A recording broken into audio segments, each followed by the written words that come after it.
நிர்வாண போட்டோக்களை வைத்து cyber bullying, தட்டி கேட்டால் அடி உதை, தற்கொலை செய்ய சொல்லி மிரட்டல் என அடுக்கடுக்கான புகார்களை அடுக்கி கட்டிய கணவனின் கொட்டத்தை அம்பலப்படுத்திய மனைவியின் பகீர் வீடியோ தான் இது. என்னை சூசைட் அட்டம் பண்ணுற அளவுக்கு என்னை டார்ச்சர் பண்ணி நான் சூசைட் அட்டம் பண்ணேன். வீட்டில் ஒரு பொண்ணோட தகாத ஒரு பேச்சு எல்லாமே நடந்திருக்கு. எனக்கும் என் பிள்ளைங்களுக்கும் பாதுகாப்பு கிடையாது. சின்ன பொண்ணுக்கிட்ட ட்ரெஸ் இல்லாமல் நீ ஃபோட்டோ அனுப்பு, இதை பண்ணு அதை பண்ணுன்ட்டு கேட்டு மிரட்டுறான்.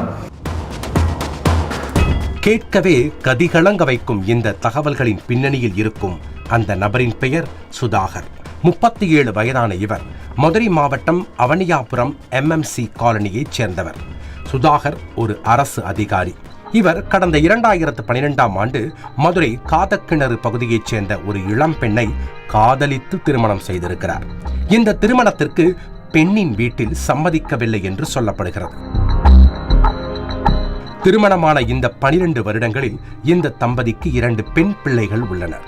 இந்த நிலையில்தான் கடந்த சில ஆண்டுகளாகவே கணவன் மனைவி இருவருக்கும் இடையே அடிக்கடி சண்டையும் சச்சரவுமாகவே நாட்கள் கழிந்திருக்கிறது.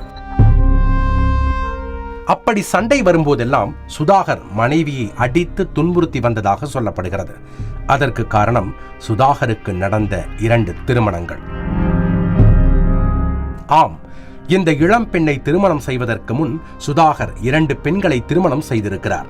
அவர்களுடன் விவாகரத்து வாங்காமல் இந்த இளம் பெண்ணை காதலிப்பதாக ஏமாற்றி 3வது திருமணம் செய்து கொண்டதாக சொல்லப்படுகிறது. எனக்கு 2012 நான் லவ் மேரேஜ். சுதாகர்ன்ற ஒருத்தர் நான் லவ் மேரேஜ் பண்ணியிருக்கேன். அவர் தமிழ்நாடு நுகர்பொருள் வாணிப கழகத்தில் சூப்பரண்டாக இருக்கார், TNCACயில். அவங்க அப்பா இறந்தனால அந்த வாரிசு வேலை வாங்கி அவருக்கு கவர்மெண்ட் ஜாப் இருக்காரு. என்னை 2012 லவ் மேரேஜ் பண்ணிக்கிட்டாரு.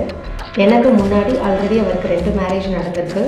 அதில் ஃபஸ்ட்டு மேரேஜ் ஹிந்து முறைப்படி பண்ணியிருக்காரு. 2வது கல்யாணம் கிறிஸ்டியன் முறைப்படி ரிஜிஸ்டர் பண்ணியிருக்காரு. என்னையும் அதை மறைச்சி ஏமாற்றி என்னையும் ரிஜிஸ்டர் மேரேஜ் பண்ணியிருக்காரு ஹிந்து முறைப்படி. சென்னையில் என்னோட மேரேஜ் நடந்தது. ஃபேமிலி அகேன்ஸ்டாக நான் மேரேஜ் பண்ணிக்கிட்டேன். இது தொடர்பாக கணவன் மனைவி இருவரும் காவல் நிலையம் வரை சென்று வந்திருக்கிறார்கள்.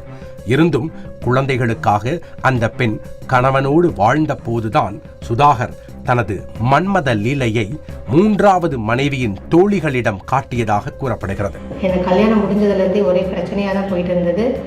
எனக்கு 2012 முடிஞ்சு எனக்கு 2013 பேபி பிறந்தது. அப்போ இருந்தே ப்ராப்ளம் பண்ணிகிட்டே தான் இருந்தார். என் கூட பழகிற பொண்ணுங்கக்கிட்ட எல்லாருக்கிட்டையுமே தப்பாக செக்ஸ் அப்யூஸ் பண்ணி